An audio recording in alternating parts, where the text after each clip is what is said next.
Hey, what's going on, everyone? This is the GD Hero here with the Stanley Parable. This is episode 2.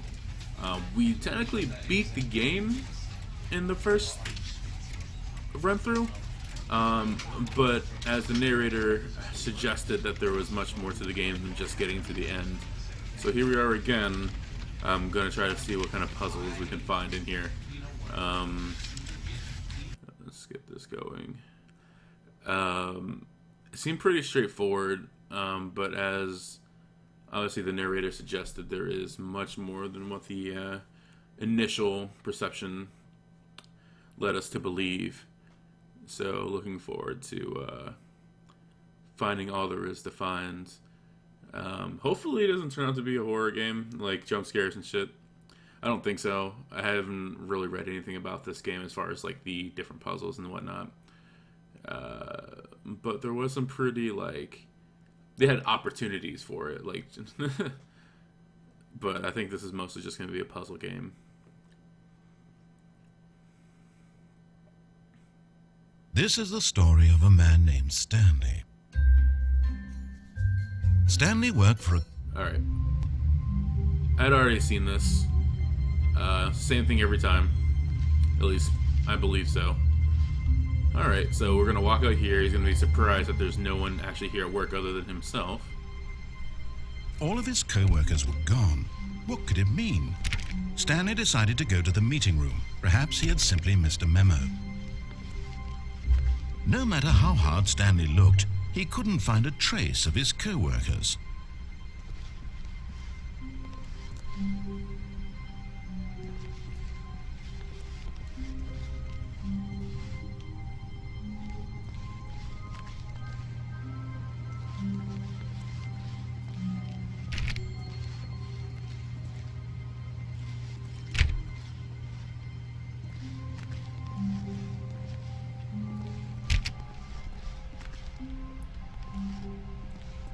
So I'll make sure we check every door if there isn't any, stone unturned.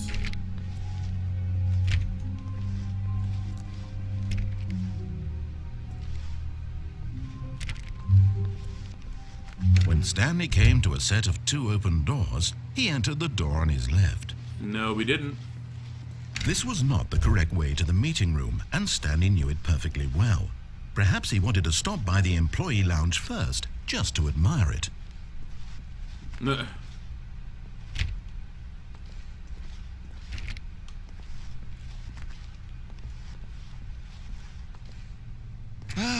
Yes, truly a room worth admiring. It had really been worth the detour after all, just to spend a few moments here in this immaculate, beautifully constructed room. Stanley simply stood here, drinking it all in.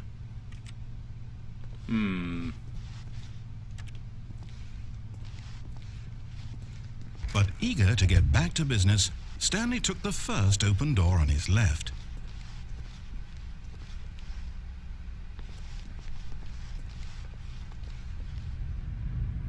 Stanley was so bad at following directions, it's incredible he wasn't fired years ago.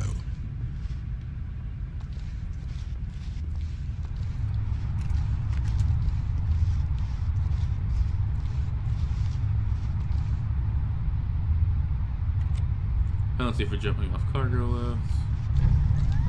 Look, Stan. Oh, well, look who's got cold feet. Sorry to break it to you, Stanley, but that lift isn't coming back. You'd best either get comfortable right here on this platform, or test your luck by jumping to the floor below.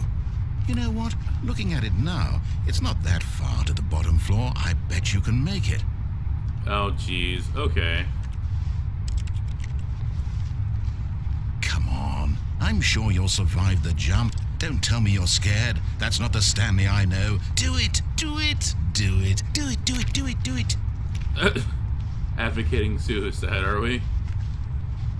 Jesus. Well, I guess I gotta start from the beginning. Whoops. Looks like I was wrong. How clumsy of me.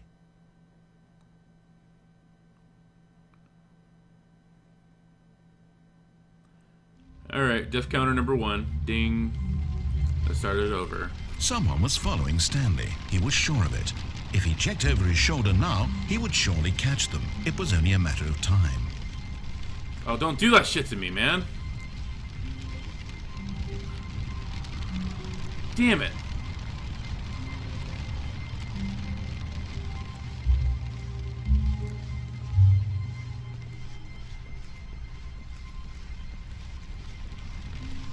When Stanley came to a set of 2 open doors, this was not the correct way to the meeting room, and Stanley knew it perfectly well.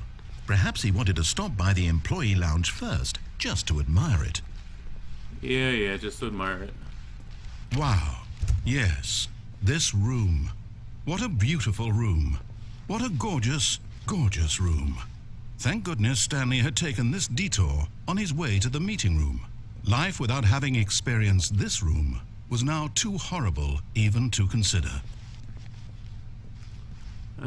But eager to get back to business, Stanley took the first open door on his left. Stanley was so bad at following directions, it's incredible he wasn't fired years ago. Look, Stanley, I think perhaps we've gotten off on the wrong foot here. I'm not your enemy, really, I'm not. I realize that investing your trust in someone else can be difficult, but the fact is that the story has been about nothing but you all this time. There's someone you've been neglecting, Stanley. Someone you've forgotten about. Please, stop trying to make every decision by yourself. Now, I'm not asking for me, I'm asking for her. This is it, Stanley. Your chance to redeem yourself. To put your work aside, to let her back into your life. She's been waiting.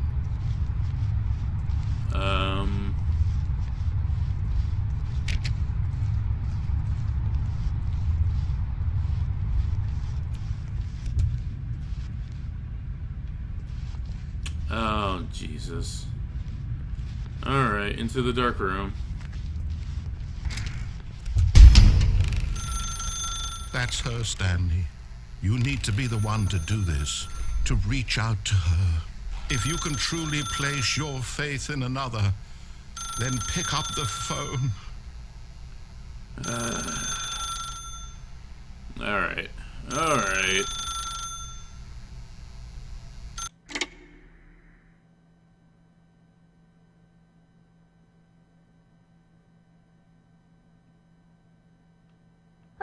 Is that you? Hold on, sweetie. Sorry to keep you waiting. I'm just pulling the bread out of the oven. All right. Okay, there we go. All right, now, I want you to come in and tell me all about your day. Whoa! Hey. Gotcha. Oh, come on. Did you actually think you had a loving wife who'd want to commit their life to you? I'm trying to make a point here, Stanley. I'm trying to get you to see something. Come inside. Let me show you what's really going on here.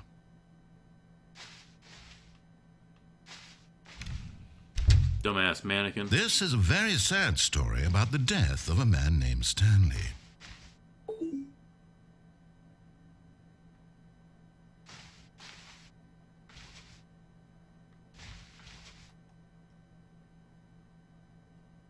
Stanley is quite a boring fellow. He has a job that demands nothing of him, and every button that he pushes is a reminder of the inconsequential nature of his existence. Look at him there, pushing buttons, doing exactly what he's told to do. Okay. Now he's pushing a button. Now he's eating lunch. Now he's going home. Now he's coming back to work. One might even feel sorry for him, except that he's chosen this life. Alright, I'm going to sit here and see if it does anything.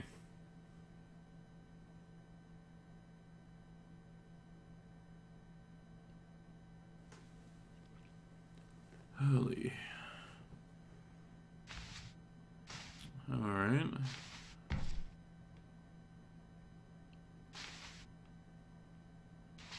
But in his mind, he can go on fantastic adventures. From behind his desk, Stanley dreamed of wild expeditions into the unknown, fantastic discoveries of new lands. It was wonderful. and each day that he returned to work was a reminder that none of it would ever happen to him.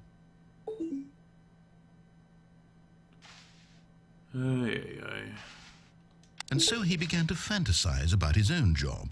First, he imagined that one day while at work, he stepped up from his desk to realize that all of his co-workers, his boss, everyone in the building had suddenly vanished off the face of the earth. The thought excited him terribly. So he went further. He imagined that he came to 2 open doors and that he could go through either. At last, choice. It barely even mattered what lay behind each door. The mere thought that his decisions would mean something was almost too wonderful to behold. As he wandered through this fantasy world, he began to fill it with many possible paths and destinations. Down one path lay an enormous round room with monitors and mind controls. And down another was a yellow line that weaved in many directions. And down another was a game with a baby. And he called it the Stanley Parable. It was such a wonderful fantasy, and so in his head he relived it again, and then again, and again, over and over, wishing beyond hope that it would never end, that he might always feel this free. Surely there's an answer down some new path, mustn't there be? Perhaps if he played just one more time. But there is no answer. How could there possibly be? In reality, all he's doing is pushing the same buttons he always has. Nothing has changed. The longer he spends here, the more invested he gets, the more he forgets which life is the real one. And I'm trying to tell him this, that in this world he can never be anything but an observer, that as long as he remains here, he's slowly killing himself.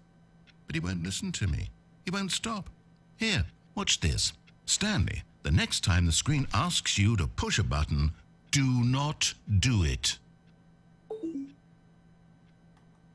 You see? Can he just not hear me? How can I tell him in a way that he'll understand that every second he remains here, he's electing to kill himself? How can I get him to see what I see? How can I make him look at himself?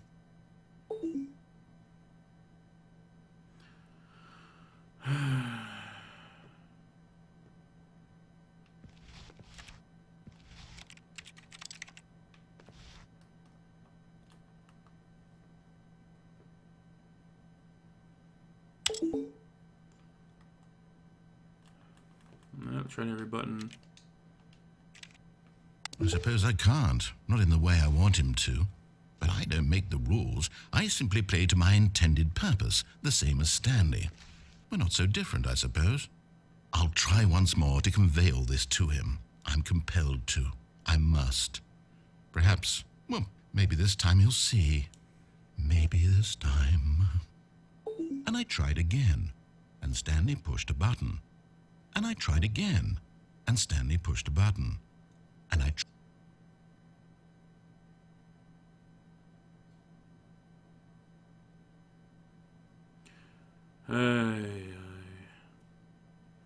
Alrighty then.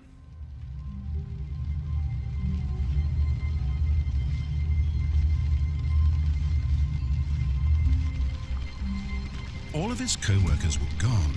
What could it mean? Stanley decided to go to the meeting room. Perhaps he had simply missed a memo.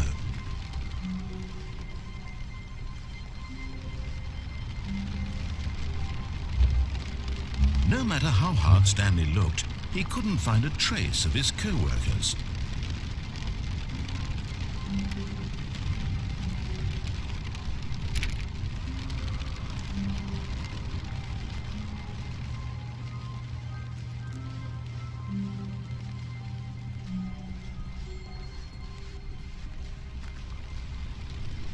When Stanley came to a set of 2 open doors, he entered the door on his left.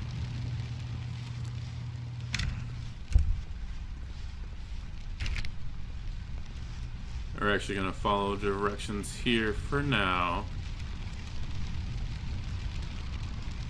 Yet there was not a single person here either. Feeling a wave of disbelief, Stanley decided to go up to his boss's office, hoping he might find an answer there.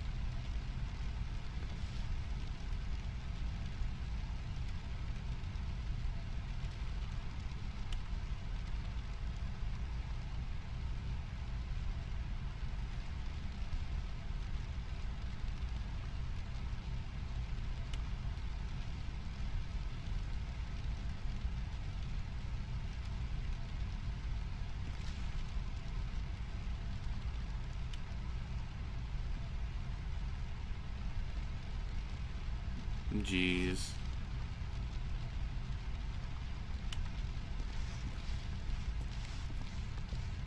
Alright. Stanley stepped into the broom closet, but there was nothing here, so he turned around and got back on track. I'm gonna try to piss this guy off and see if there's anything There was special nothing here. No choice to make, no path to follow, just an empty broom closet. No reason to still be here.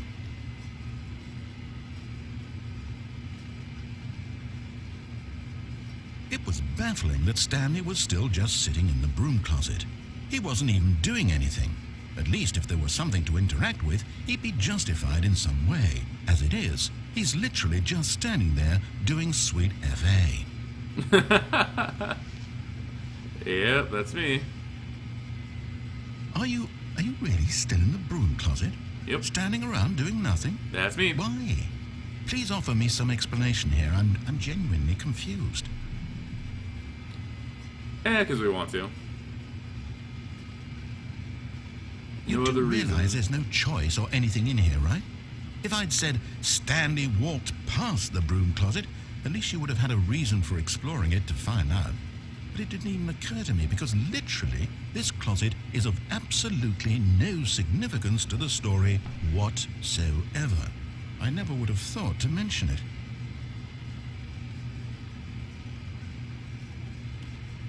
Maybe to you this is somehow its own branching path.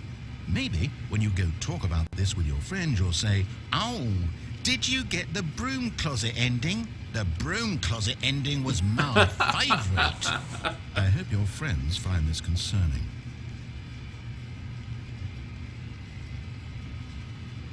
Stanley was fat and ugly and really stupid. He probably only got the job because of a family connection. That's how stupid he is. That or with drug money. Also, Stanley is addicted to drugs and hookers. Well, I've come to a very definite conclusion about what's going on right now. You're dead. You got to this broom closet, explored it a bit, and were just about to leave because there's nothing here, when a physical malady of some sort shut down your central nervous system and you collapsed on the keyboard. Well, in a situation like this, the responsible thing is to alert someone nearby so as to ensure that your body is taken care of before it begins to decompose. Hello? Anyone who happens to be nearby? The person at this computer is dead. He or she has fallen prey to any number of your countless human physiological vulnerabilities. It's indicative of the long-term sustainability of your species. Please remove their corpse from the area and instruct another human to take their place at the computer, making sure they understand basic first-person video game mechanics and filling them in on the history of narrative tropes in video gaming, so that the irony and insightful commentary of this game is not lost on them. All right, when you've done that, just step out into the hallway.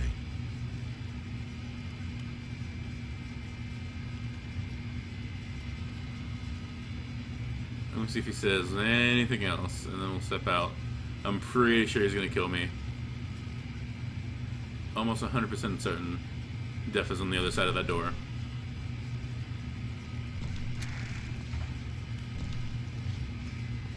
Ah, second player. It's good to have you on board. I guarantee you can't do any worse than the person who came before you. Alright, back into the broom closet. You too? Unbelievable. I'm at the mercy of an entire species of invalids. Perhaps there's a monkey nearby you can hand the controls to. A fish? Fungus?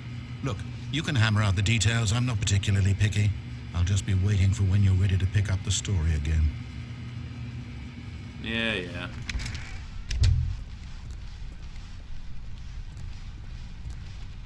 Coming to a staircase, Stanley walked upstairs to his boss's office.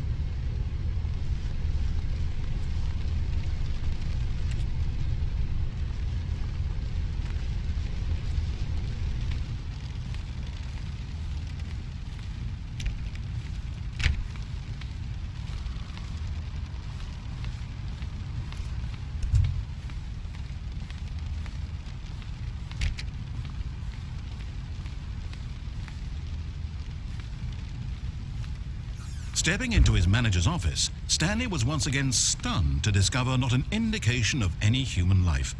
Shocked, unraveled, Stanley wondered in disbelief who orchestrated this, what dark secret was being held from him. What he could not have known was that the keypad behind the boss's desk guarded the terrible truth that his boss had been keeping from him. And so the boss had assigned it an extra secret PIN number, 2845. But of course, Stanley couldn't possibly have known this. Yeah. Come here. Yet incredibly, by simply pushing random buttons on the keypad, Stanley happened to input the correct code by sheer luck. Amazing. He stepped into the newly opened passageway.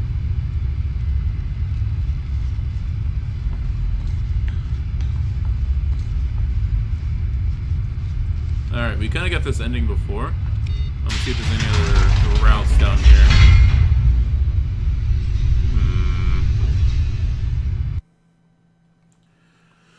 See if there's anything else down here to explore. If not, then we'll beat the game and start over again. But hopefully there's something else down here.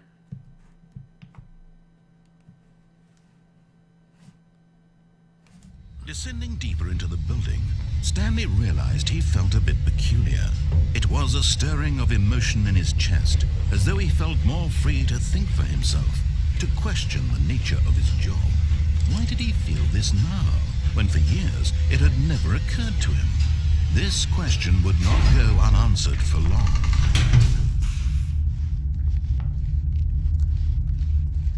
Stanley walked straight ahead through the large door that read Mind Control Facility. Nope. We out of here. Although this passageway had the word escape written on it, the truth was that at the end of this hall, Stanley would meet his violent death. The door behind him was not shut. Stanley still had every opportunity to turn around and get back on track. At this point, Stanley was making a conscious, concerted effort to walk forward and willingly confront his death.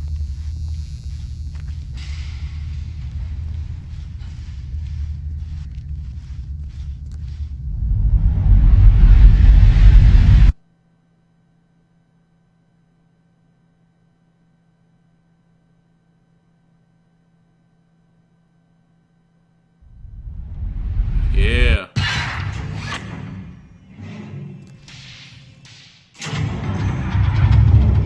As the machine whirred into motion and Stanley was inched closer and closer to his demise, Oh, shit. he reflected that his life had been of no consequence whatsoever. Stanley can't see the bigger picture. He doesn't know the real story, trapped forever in his narrow vision of what this world is. Perhaps his death was of no great loss, like plucking the eyeballs from a blind man. So he resigned and willingly accepted this violent end to his brief and shallow life. Farewell, Stanley.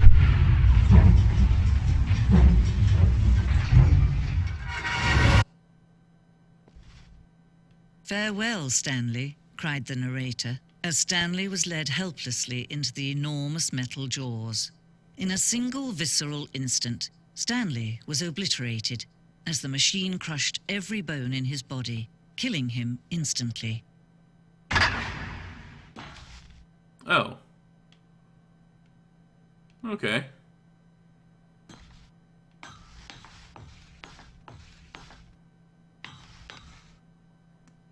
Holy shit. And yet it would be just a few minutes before Stanley would restart the game, back in his office, as alive as ever. What exactly did the narrator think he was going to accomplish?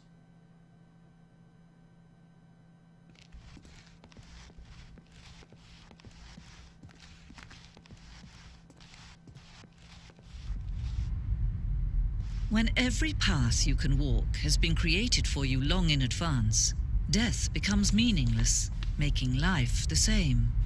Do you see now? Do you see that Stanley was already dead from the moment he hit start?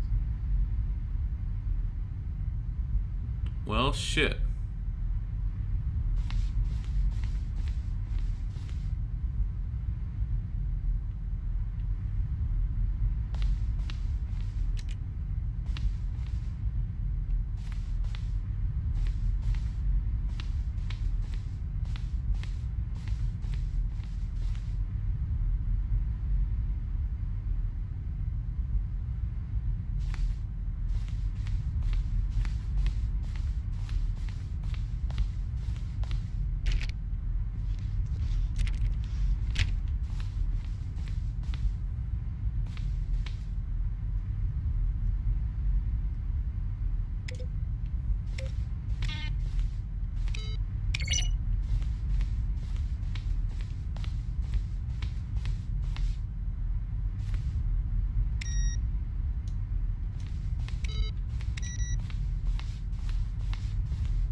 Oh, jeez. It's all very meta.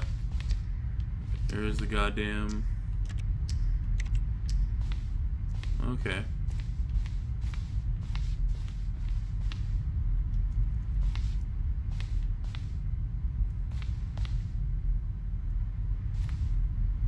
Alright, so one choice. First off is... obey, disobey.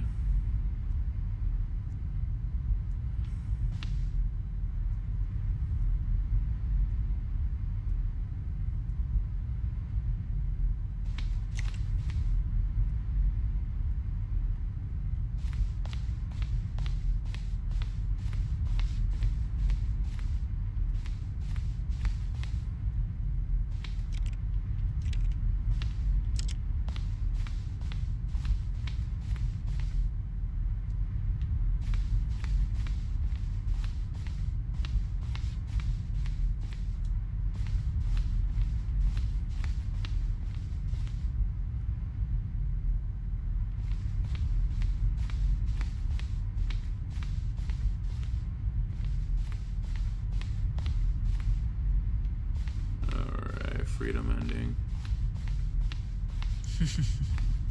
Oh, look at these two. How they wish to destroy one another. How they wish to control one another. How they both wish to be free.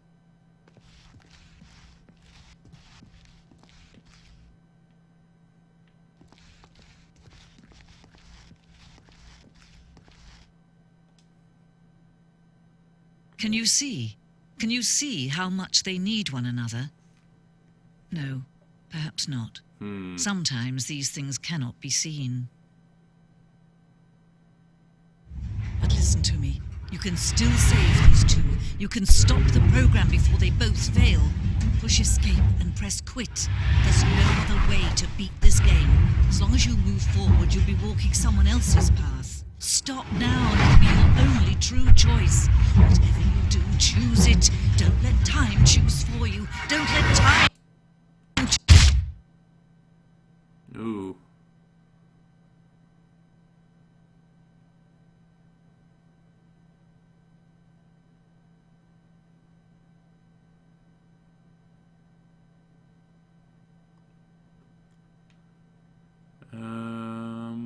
I think most assuredly I am dead.